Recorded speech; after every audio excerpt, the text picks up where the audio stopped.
Hello friend, book talk में आपका स्वागत है। जब आप इस वीडियो को आगे देखेंगे तो पता चलेगा कि किस तरह आजकल लोग क्वालिटी से ज्यादा क्वांटिटी पर फोकस करते हैं और अपने एम्प्लॉयज को कठपुतली की तरह इस्तेमाल करते हैं। बहुत सारे काम एक साथ करने के लिए लोगों पर इस कदर प्रेशर बनाया जाता है कि वह मल्टीटास्किंग करने पर मजबूर हो जाते हैं, जिससे उनके काम में वह क्वालिटी नहीं आती जो वह अपने काम से चाहते हैं, यानी कि डीप वर्क। खुद MIT ग्रेजुएट होने के बाद भी इस बुक के ऑथर कैल न्यूपोर्ट यह कहते हैं कि अगर आप चाहते हैं कि अपने काम में पूरा फोकस हो तो आपको अब सोशल मीडिया और दूसरे डिस्ट्रैक्शन से थोड़ा ब्रेक लेना होगा। कैल न्यूपोर्ट का मानना है कि जब आप टेक्नोलॉजी और सोशल मीडिया से ब्रेक लेते हैं तब आप ज्यादा से बेहतर तरीके से उन कामों पर ध्यान दे पाते हैं जो आपके लिए जरूरी है। इसके साथ आप सेल्फ एग्जामिनेशन भी कर पाते हैं, जिससे आपको यह समझ में आता है कि कौन सी कमी है और आप किस चीज में अच्छे हैं। जब आपको इन चीजों के बारे में पता होता है तब आप डीप वर्क की तरफ तेजी से बढ़ पाते हैं। खुद को थोड़ा समय देना इसलिए भी अच्छा होता है क्योंकि यह आपको पॉइंट ए से पॉइंट बी तक बढ़ने में मदद करती है। इसमें 2 पार्ट है। पहला है आइडिया, उसमें भी 3 चैप्टर है। चैप्टर नंबर 1, डीप वर्क कितना वैल्यूएबल क्यों है। अगर आप चाहते हैं कि जिस कंपनी में आप काम कर रहे हैं वहां आपकी वैल्यू की जाए तो उसके लिए आपको 2 जरूरी चीजें करनी होगी। पहला, आपको मुश्किल चीजें सीखने की एबिलिटी डेवलप करनी होगी और दूसरा, आपको किसी भी काम को क्वालिटी और स्पीड दोनों के साथ पूरा करने की एबिलिटी खुद में लानी होगी। अगर आप क्वालिटी वर्क प्रोड्यूस करना चाहते हो तो आपको इस इक्वेशन पर ध्यान देना चाहिए। High quality work produce equal time spend multiple intensity of focus. इस इक्वेशन का मतलब है कि अगर आप चाहते हैं कि आप अपने काम में हाई क्वालिटी वर्क पैदा करें तो आपको अपना ज्यादा समय उस काम को देना चाहिए या फिर आपको अपना फोकस बढ़ाना होगा। जो लोग अपने स्कूल के टॉपर होते हैं उन्हें यह बात पहले से ही पता होती है कि हाई क्वालिटी वर्क कैसे प्रोड्यूस किया जाता है।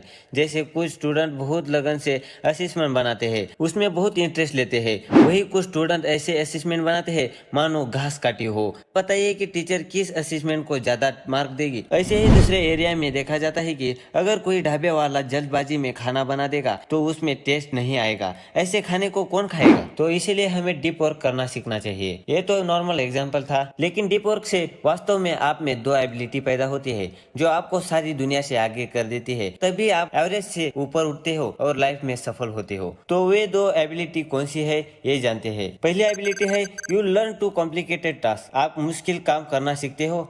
अगर आप डीप वर्क करना सीख जाते हैं तो आप बहुत कॉम्प्लिकेटेड काम करना सीख सकते हैं। जैसे डॉक्टर बहुत बार कॉम्प्लिकेटेड ऑपरेशन करते हैं, अगर वो उसे पूरे ध्यान से नहीं करेंगे तो किसी की जान भी जा सकती है। ऐसे ही नॉवेल लिखने वाले लेखक भी अपने उपन्यास में पूरा डूब जाते हैं और तभी मास्टरपीस पैदा होता है। J.K. रोलिंग ने हैरी पीटर नॉवेल की 7 किताबें लिखी थी। लिखती बार वह बाहरी दुनिया से पूरी तरह से कट जाती थी और अपने लेखन में पूरी तरह से रम जाती थी। इसी से वे इतने बड़े बेस्ट सेलर लिख पाई। ऐसे ही पेंटर्स कई दिनों तक अपनी पेंटिंग्स पर कई घंटे काम करते हैं, तब जाकर कोई विश्वविख्यात पेंटिंग बनती है। तो दोस्तों, अगर आपके पास भी कोई कॉम्प्लिकेटेड टास्क हो तो डीप वर्क सीखे। इससे आपको वो मुश्किल काम भी आसान लगने लगेगा क्योंकि डीप वर्क से आपका दिमाग केवल उस काम में लग जाता है और इधर उधर नहीं भागता। दूसरी एबिलिटी है you learn to finish a quality work fast. आप काम को जल्द निपटाना सीख जाते हो। डीप वर्क करने से जो आप में दूसरी एबिलिटी आ जाती है वह है स्पीड। आप क्वालिटी वर्क करना तो सीखते ही है, लेकिन इससे आपकी स्पीड भी बढ़ जाती है। जब आपने शुरू में कार चलाना सीखा होगा या आप धीरे धीरे चला रहे होंगे, लेकिन जब एक बार आपने उसे सीख जाते हैं तो फिर ध्यान चाहे गानों पर हो, आप अपने आप ही स्पीड से कार चलाते हैं। खैर, कार तो नॉर्मल एग्जांपल है, लेकिन अगर आपको स्टडी करनी हो और उसमें पूरा फोकस डाल दे तो बाकी के स्टूडेंट की अपेक्षा से ज्यादा कर पाएंगे। लेकिन आपको यह बार बार करना होगा, इससे आप सारी किताबें दूसरे के मुकाबले फास्ट पढ़ पाएंगे। इसीलिए डीप वर्क करे, सेलो वर्क नहीं। दूसरा चैप्टर है deep work is rear. Deep work दुर्लभ है। दोस्तों, आपने पुराने जमाने के राजाओं के किले तो देखे ही होंगे। क्या उनका आर्किटेक्चर देखकर हम मेमोराइज नहीं हो जाते। इतने बड़े बड़े किले, इतनी महीन नक्शे, इतने शानदार डिजाइन बनाए हैं और वो भी तब जब मशीनें नहीं थी। यह था डीप वर्क। इन लोगों ने इतनी महान चीजें बनाई है कि लोग आज भी उन्हें देखने जाते हैं। वही दूसरी ओर आजकल के घरों को देख लो, ऐसा लगता है कि रेक्टेंगल या कप बना दिया गया हो। 4 दीवारें, एक छत और एक फर्श, बस बन गया कमरा। हर घर आजकल एक ही जैसे लगते हैं। इसलिए कहा गया है कि डीप वर्क दुर्लभ हो गया है। कुछ ही लोग हैं जो इसमें लगे हैं, लेकिन उनका नाम भी स्टैंड आउट करता है। स्टीव जॉब हमेशा डीप वर्क किया करते थे। जब सब लोग सो रहे होते थे वे काम में जुटे होते थे और नतीजा सबको पता है। लेकिन आजकल के लोग डीप वर्क क्यों नहीं कर पाते? क्योंकि वे जरूरी और गैर जरूरी में अंतर नहीं कर पाते। जब एक एम्प्लॉय ऑफिस पहुंचता है तो देखता है कि बहुत सारा काम है। वे हर ईमेल का जवाब देने लगता है। इससे उनका बहुत सारा टाइम और एनर्जी वेस्ट हो जाती है। बहुत से ईमेल का उत्तर देना जरूरी ही नहीं होता। मान लीजिए किसी ने हेट ईमेल भेजा है तो उसे पढ़कर एम्प्लॉय का मूड खराब हो जाएगा और वह बहुत सा टाइम उसका सही रिप्लाई देने में ही लगा देगा। इससे वह डीप वर्क कैसे कर पाएगा? इसके अलावा कुछ लोग सिर्फ बिजी नजर आने के लिए फालतू काम करते रहते हैं। इससे उन्हें लगता है कि वे बहुत इंपॉर्टेंट काम कर रहे हैं। मान लीजिए किसी ने आधे घंटे में पावर पॉइंट बना दिया है, इसके बाद 2 घंटे तक उसे लाल पिल्ला करता रहेगा। उसे लगेगा कि वह बहुत काम कर रहा है, लेकिन एक्चुअली में इसे डीप वर्क नहीं कहा जा सकता। इससे अच्छा होता उस समय वह रिसर्च करके और अच्छा डाटा निकाले। फेसबुक ने एक बहुत ही रोचक चीज शुरू की है जिससे एम्प्लॉय डीप वर्क कर सके। एम्प्लॉय को कैबिन देने की बजाय वे एक ही हॉल में बैठने के लिए बोलते हैं। इससे सारे लोग मिलकर काम कर पाते हैं। किसी को भी कुछ पूछना होता है तो बोलकर ही पूछ लेते हैं। ऐसा नहीं कि उसके कमरे तक जाने में ही बहुत सा टाइम वेस्ट कर दे। जैसे हमारे सरकारी ऑफिस में फाइल एक कमरे से दूसरे कमरे तक घूमती रहती है और कोई काम नहीं होता। तो दोस्तों डीप वर्क दुर्लभ हो चुका है। आप इस दुर्लभ चीज को करना सीखे। इससे आप भीड़ से अलग नजर आएंगे और इसी से आगे चलकर सफलता भी पा लेंगे। तीसरा चैप्टर है deep work is meaningful. Deep work बहुत काम का होता है। दोस्तों इस संसार में जितनी भी चीजों को मास्टरपीस कहा जाता है वे सब डीप वर्क की ही मिसाल है। चाहे वो लियोनार्डो दा विंची के स्कल्पचर हो या पिकासो की पेंटिंग, सब अपने काम में खो जाते हैं। उन पर डिस्ट्रैक्शन का कोई असर नहीं होता। रात हो या दिन, सर्दी हो या गर्मी, महान कलाकार हमेशा काम किया करते थे क्योंकि उन्हें अपने काम से प्यार था और उसमें लगन थी। स्टैनफोर्ड यूनिवर्सिटी की साइकोलॉजी के प्रोफेसर लॉरा कार्स्टेनसन ने एक बार ब्रेन के अमिगडाला पर एक रिसर्च किए थे। अमिगडाला हमारे दिमाग का एक पार्ट है जो हमारे इमोशन को कंट्रोल करता है। उन्होंने सक्सेसफुल और निचले स्तर की जॉब करने वाले लोगों को कुछ पॉजिटिव और निगेटिव इमेज दिखाई और एमआरआई के जरिए अमिगडाला की एक्टिविटी को देखा। उन्होंने देखा कि सक्सेसफुल लोगों को जब निगेटिव इमेज दिखाई गई तो अमिगडाला ने ज्यादा रिस्पॉन्ड नहीं किया, लेकिन जब पॉजिटिव इमेज दिखाई गई तो उसमें काफी रिस्पॉन्ड देखने को मिला। इससे उल्टा गरीब या छोटी जॉब करने वाले के अमिगडाला ने दोनों ही इमेज को काफी रिस्पॉन्ड किया। इससे लॉरा ने कैलकुलेशन निकाला कि जो सक्सेसफुल लोग होते हैं वे निगेटिव चीजों को इग्नोर कर देते हैं, उन्हें अप्रिशिएट नहीं करते, यानी उनमें नहीं उलझते। वे केवल पॉजिटिव चीजों को ही पसंद करते हैं और उनकी तारीफ करते रहते हैं। यही कारण है कि वे आगे बढ़ पाते हैं। आपने भी नोटिस किया होगा कि कुछ लोग सिर्फ एक छोटे से झगड़े पर सारी जिंदगी बिता देते हैं और आगे नहीं बढ़ते। तो इन एग्जाम्पल से हमें यही पता चलता है कि और हमें सच्ची खुशी देता है क्योंकि यह उन्हें सफल बना देता है, जिससे पैसा और अमीरी खुद हमारे पास आ जाती है। जैसे रिक ने अपने काम पर डीप वर्क किया, आज वे बेहतर अमीर है, फेमस है और सक्सेसफुल भी है, सिर्फ पुराने जमाने के लेकिन बेमिसाल तलवार बनाने के लिए। जबकि हमें लगता है कि टेक्नोलॉजी के प्रोडक्ट बनाने से ही हम सक्सेसफुल हो जाते हैं। इसीलिए आपका काम कितना भी छोटा क्यों ना हो, उसे मीनिंगफुल बनाइए, उस पर डीप वर्क करें। Part number 2, rules, deep work करने के नियम। मुझे भी यहाँ तक ही लाना था दोस्तों। इस पार्ट में आप सीखेंगे कि डीप वर्क आखिर कैसे करें। पहला रूल है वर्क डीपली। डीप वर्क के लिए सबसे जरूरी है कि आप खुद को काम करते वक्त डिस्ट्रैक्शन फ्री रखें। कोई भी आपको डिस्टर्ब न करे। जैसे कोई लेखक लिख रहा है और कोई बीच में आकर उसे डिस्टर्ब कर देगा तो उसका फ्लो खराब हो जाएगा। इस रूल को अच्छे से समझने के लिए लेखक ने अरिस्टो द इंडोमेनिया मिशन का एक कॉन्सेप्ट समझाया है। द इंडोमेनिया मिशन एक तरह का स्थान होता है जिसमें 5 कमरे होते हैं। कमरों के ऊपर 1 से 5 तक नंबर लिखे होते हैं। आपको डीप वर्क सीखने के लिए एक एक करके इस मिशन के सभी रूम में जाना होता है। रूम नंबर 1, सबसे पहले आदमी को पहले कमरे में भेजा जाता है। इस कमरे में उसे बताया जाता है कि उसे एक बहुत ही जरूरी काम के लिए भेजा जा रहा है। इस काम में कोई भी गलती नहीं होनी चाहिए,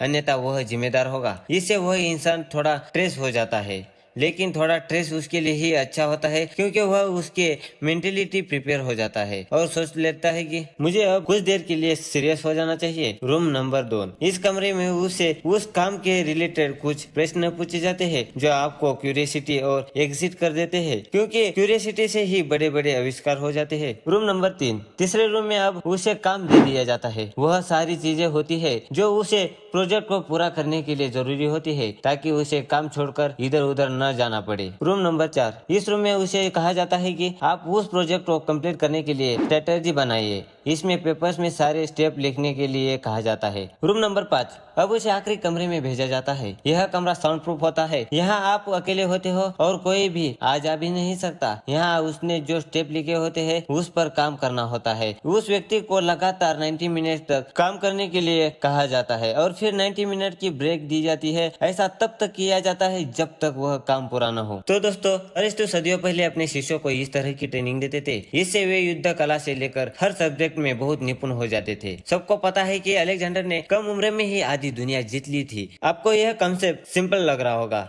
लेकिन कभी सैनिक को अकेले काम करना पड़ जाए तो बिना ट्रेनिंग के ही वो ट्रेस में आ जाएगा। लेकिन इस तरह की ट्रेनिंग ली तो वह अकेलेपन से घबराए बिना अपना उचित काम कर पाएगा। लेकिन आजकल के मॉडर्न कल्चर में चारों ओर से डिस्ट्रैक्शन से घिरे हुए हैं। ऐसे में डीप वर्क कैसे होगा? अगर आप कमरे में अकेले भी है तब भी आप अकेले नहीं होते। कभी जीमेल आ जाता है, कभी सोशल मीडिया डिस्टर्ब कर देता है। थोड़ा सा कमेंट पढ़कर ही आपका दिमाग उस डिस्ट्रैक्शन में चला जाता है और आपका अपने काम से फोकस हट जाता है। इसीलिए अगर आपको डीप वर्क करना है तो इंडोमिनियम मिशन के 5 स्टेज की तरह करे। पहले काम डिसाइड करे, फिर थोड़ा सीरियस हो जाइए, फिर क्यूरियोसिटी जगाइए, फिर आइडिया लिख ले, फिर उस काम में जुट जाइए। इससे आपके काम में बहुत ज्यादा क्वालिटी आएगी। दूसरा रूल है एम्ब्रेस बोर्डम। दोस्तों, आजकल हर किसी को सुख सुविधा चाहिए, सबको 24 घंटे एंटरटेनमेंट चाहिए, कोई भी बोर नहीं होना चाहता। हालत इतनी बुरी है कि बेटा अपने माँ बाप के साथ बैठा हो फिर भी फोन पर लगा हुआ होता है। लेकिन ऑथर कहते हैं कि अगर आपको डीप वर्क करना है तो बोरियत को गले लगाना पड़ेगा। जब भी आप कोई महान काम कर रहे हो तो बोरियत हो ही जाएगी, लेकिन आपको वह काम तब भी करना है। आपने देखा होगा कि क्लासिकल म्यूजिक कितना मुश्किल होता है, लेकिन फिर भी ऐसे गायक होते हैं जो उसे आसानी से परफॉर्म कर लेते हैं। तो वो ऐसे कैसे कर पाते हैं? उत्तर सबको पता है। उन्होंने सालों साल रियाज किया होता है, एक एक राग को लाखों बार प्रैक्टिस किया होता है। क्या उनको बोरियत नहीं होती होंगी? जरूर होंगी, लेकिन उन्होंने बोर होना मंजूर किया होगा। बोरियत से भागे नहीं होंगे, लगे रहे होंगे। दोस्तों, हर समय मस्ती मजाक सही नहीं होता। ऑथर ने कहा है कि अपने लिए कुछ फन टाइम निर्धारित कर ले। उस समय आप बेशक मौज मस्ती कर ले, लेकिन डीप वर्क के लिए भी टाइम शेड्यूल करे और उसे पूरे नियम से फॉलो करे। आंधी आए या तूफान, उस पर हर दिन जुट जाइए और पूरा करते रहे। एक दिन सफलता मिल जाएगी या आपको उस कला में महारत हासिल हो जाएगी तो आपकी इतनी खुशी मिलेगी जिसका आप अंदाजा भी नहीं लगा सकते। इसीलिए मस्ती मजाक को सैक्रिफाइस कर दे। अगर आप कुछ बड़ा अचीव करना चाहते हो तो छोटे मोटे काम के लिए ऐसा करने की जरूरत नहीं है, लेकिन आर्टिस्टिक या टैलेंटेड वाले काम है तो आप डीप वर्क का यह रूल जरूर अप्लाई कर सकते हैं। तीसरा रूल है क्विट सोशल मीडिया। दोस्तों, सोशल मीडिया एक बीमारी की तरह बन गया है। एक ही घर के लोग आपस में बात नहीं करते, सब अपने अपने फोन में लगे होते हैं। कोई फेसबुक, इंस्टाग्राम, ट्विटर पर तो कोई यूट्यूब पर। कभी आपने सोचा है कि आज तक आपने कुछ भी वीडियो देखे हैं उसमें आपको वास्तव में क्या फायदा हुआ है?